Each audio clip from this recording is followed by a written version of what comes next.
जिरा भात बनवते त्यासाठी बासमती तांदूळ अर्धा तास भिजवून घेतलेत. हे 3 वाटे तांदूळ घेतले आणि कढई ठेवली. त्याच्यात 4 वाटे पाणी टाकले. त्याच वाटीने पाण्याला उकळी आली. त्याच्यात मी तांदूळ घालते. चवीपुरतं मीठ घालते आणि त्याच्यात 2 चमचे साजूक तूप घालते. आपला जरा शिजत आला आहे. त्याच्याखाली मी कढईखाली तवा ठेवते आणि शिजवून घेते. गॅसवर मी तवा ठेवला आहे. त्याच्यावर कढई ठेवली. आपण दुसऱ्या ताटामध्ये काढून घेते. गॅसवर मी पॅन ठेवले. त्याच्यात साजूक तूप घालते 2 चमचे. त्याच्यात जिरे घालते 1 चमचा.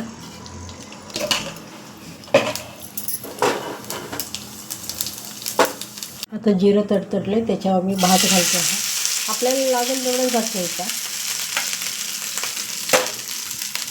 बाकीचं भात नंतर फोडणी घालायची जेव्हा पाहिजे तेव्हा आपल्याला.